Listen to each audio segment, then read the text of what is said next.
Hey everyone, it's SwamiLee And Mellow Mike. here with SwamiLee's Sports Talk. Today we have a one of those shows where the topic is unknown to me, so let's see what Mike has for us. Mike, what you got? Well, you know, the Swami and I go way back. I won't tell you how far back. I don't want to show everyone our ages, but let's just say we go way back. And one thing that always mystified me back when we were young was the Swami's fandom for the Pittsburgh Steelers. And of course, he's wearing a Steelers jersey today. So let's talk about those Pittsburgh Steelers. Do we have to? We do, unfortunately. Brutal. An 11-3 start followed by a three-game slide. So they're 11-6 now. Is that what you're trying to say? You mean the 11-0 start followed by a 3-game slide? Yeah. So we have a couple questions for you, Swami. First, what do your Steelers need to do in the short term to right the ship and be on strong footing for their playoff run? Well, first of all, the ship will not get righted this year. You have to look at beyond the poor play because I don't know if you know this or not. They are down their top 4 linebackers. Just think about that for a moment, okay? Well, yeah, and we'll be talking about Bud Dupree and the rest of them later. But that's part of the puzzle. See, what's happening is they could always lean on their defense because their defense is pretty darn good. But now they can't. Look at Cincinnati. You know, they gave Cincinnati a short field multiple times off of turnovers, and each time they scored. Now, I actually think the defense played well, even though they gave up 27 points last week.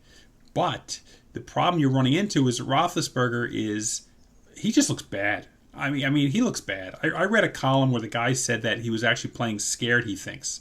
That he's getting rid of the ball too soon because the offensive line is not doing its job. True or false? That I don't know. But the concept is there that Roethlisberger looks terrible. The running game actually looked a little better, but it was the Bengals, so I'm not looking anything into it. It looked terrible against Buffalo and against team. The Washington football team, indeed. And Yeah. they're just playing so bad. The receivers keep dropping balls. The best part of the game is their punter. He's got to be one of the best punters in the game. I mean, if you tell me to pick out 3 players from offense or special teams, I'm going to pick the punter, Jordan Berry. I might pick my man Ray, the kick returner. There's nobody on the offense that's impressed me. I mean, again, Benny Snell looked pretty good. James Washington's looking pretty good, but he's not getting enough touches. I think this is a team that is probably going to go 12-4. They're going to win the division, and then they're going to be one and done in the playoffs. They're a bad freaking team right now, with, in my opinion, no way of recovering. Oh, which game in the regular season do you see them winning? I don't know specifically, and I'm serious. I don't see them losing out. That's how I feel. Could they beat the Colts? They sure could. The Colts are a very average to above average team. They're not what I call a good team. So they're fine. I mean, but they're not. I'm not scared of the Colts. And of course, I'm not scared of the Browns either. That being said, both teams are playing much better than the Steelers. But then again, so are 28 other teams, except for the Jaguars. Ooh, they're bad. Are playing better than the Steelers right now. But I think they're going to go 12-4. I'm pretty confident of that. Okay. Well, that leads us into our next Steelers question. Yes. And we're gonna play a little game. Okay. Now, one thing that I don't much like about football is that trades, at least the trades of the type you see in Major League Baseball, are uncommon. Correct. So instead of saying play me or trade me, we're going to limit ourselves to the Steelers' upcoming unrestricted free agents and play some sign me or let me go. Okay. And for those of you who don't know where the Steelers are, even with all these bodies who are going to become unrestricted free agents, they're projected to go about $21.5 million over the cap next year, Ooh, which isn't good. I mean, it's not quite Eagles territory, but it's pretty bad. indeed. So, having said that, sign me or let me go. Bud Dupree. I'd love to keep him. I just don't know how you're going to afford him. But if money aside, definitely keep him. You in find spite of a torn ACL? well, you have to assume he's going to get better. I mean, the doctor's reports are going to come in, and if the doctor's reports come in that he's not going to be the same player, then obviously you let him go. But as of now, we're going to assume every player who's injured is going to come back strong. Okay. Let's talk about the man who lately has done more dancing than catching. Well, Juju Smith-Schuster, sign me or let me go. Well, let's not get on him for his dancing. Who the hell cares? He's a 22-year-old kid or 23-year-old kid that's on Instagram. He's no different in TikTok, and he's no different than your son. I knew you were going to go there. Really, it's the same. It's the way he was brought up. He's not insulting anybody by doing it. It's what they do. That being said, Juju, I love you, but goodbye. You're not worth the money that another team is going to pay you. This reminds me of a guy I also loved, Antoine Randall L., who, again, I loved him as a receiver, but he wasn't worth the money to the Steelers, and then Washington gave him the money. I mean, if I'm Juju, I'm taking the money and running also, and he will get a lot more money. You've got Washington, you've got Deontay Johnson, you've got Chase Claypool. All three of them are at least equal to Juju, if not better. Claypool's obviously better. So, do you really need to overpay a guy who's no better than your three other receivers? Well, that's a good perspective on Juju. Let's talk about James Conner. Sign me or let me go. And nice to see you, James. You were a nice guy. I like you as a person, but it's time for you to go elsewhere. I'm not paying him. I think Benny Snell is at least the equal to James Conner, if not better. You got McFarland. I have no idea how good or bad Anthony McFarland Jr. is going to be, but he's there. You probably draft a running back. I'd be shocked if they didn't draft a running back in the first couple of rounds. No, James Conner, he's injured half the time. He's not a great running back. Nice to see you. If he wants to come back for $1 million, come on. But that's about what's going to take for me to keep James Conner. Well, I think it's safe to say somebody's going to pay him more than $1 million.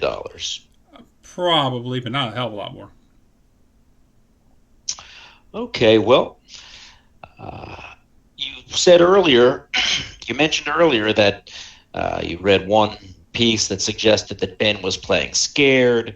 Maybe that was because the offensive line wasn't blocking. So, they do have two linemen who are going to become unrestricted free agents. Alejandro Villanueva, sign me or let me go. Alejandro, you're a great story. Everybody loved the fact that you were in the military and you were a hero. I love you for that. Gave us a couple good years. But this year, he's not played well, in my opinion, and I'm letting him go. Well, where's the problem been? Well, the Bengals guy, I don't remember his name, the lineman just owned him last week. When you get owned by a Bengals defender, it's time to move on. And really, he has not played to the level that he had played in the past. Believe me, it's in the immortal words of the guy from the movie Tom Horn, Tom, it's time. And how about that other Steelers bookend, Zach Banner? Sign me or let me go. Whatever. I mean, if Zach Banner's affordable, you keep him. He's a piece. He's not a starter. He's not a stud. He's a piece. Problem is, their other linemen are getting older. Pouncey's getting older. DeCastro is getting older. You know, they need draft picks. But the problem is, linemen are often year 2, year 3, so they're in trouble. The 21 Steelers are going to could be the first losing record for Mike Tomlin. Let me put you that way. I can. It's too early to say, but if they go 6-10 or 7-9, I wouldn't be shocked. Okay, let's talk about one more defender. Cameron Sutton, sign me or let me go. He comes down to dollars and cents. Seriously, does he fit in the budget? If he fits in the budget, I keep him. If he doesn't fit in the budget, I let him go. It's not like Minkah. If it was Minkah, I would tell you keep him at all costs, which, of course, he's not up this year. But Sutton, if he fits in the budget, you keep him. If he doesn't fit in the budget, nice knowing you. Okay. Well, Swami, it sounds like you do not have much hope for your Steelers for 2021. Mike, let me put it this way. It looks like 20 is going to be a disaster. You don't start out 11-0 and get one and done in the playoffs on a 12-4 record. It's going to be a disaster. Next year, there's going to be a lot of things happening. If I were Ben, seriously, I'm not crucifying Ben for his performance. I would pack it in this year. I think because next year is not going to be a good year for the Steelers. Does it really make sense for him to take that beating for a 7-9 record or a 6-10 record? In my opinion, it does not. I mean, he's made plenty of money. His money's not an issue. I think that he should just go out in the sunset. We'll suffer next year, hopefully get a draft pick, and move on from there. I'm sure Mason Rudolph can do 7-9 also, or 6-10 also. But Mike, thank you for reminding me of how miserable last week was. I appreciate that. We come on this show and we try to be positive and ducky and all, and I just want to jump off a bridge thanks to this conversation. We are running out of time, so any lost all last week. Any last thoughts for the day before I go home and cry? Well, at least you don't have far to go because you're already home. That's a good point. That is a good point. It's if the Steelers don't beat the Colts, it's gonna be just ugly. Period. The end in Pittsburgh. That'll be my final thoughts of the day. I would not rule them out.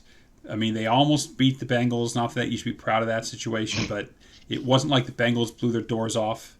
They scored 20. What was it? 17 of their points off of turnovers that were in good field position. So let's just move on. I'm going to try to forget this conversation ever happened. Thank you so much, Mike. I appreciate that. But okay. On a later note, and let's end that discussion. Yes, on a lighter note, we will see you folks soon. Thank you for watching SwamiLee's Sports Talk. I'm SwamiLee. I'm Mellow Mike, wishing you a belated Happy Hanukkah and an early Merry Christmas. Yes, indeed. Merry Christmas to everyone. Happy holidays to everyone. Thanks for tuning in. Bye-bye.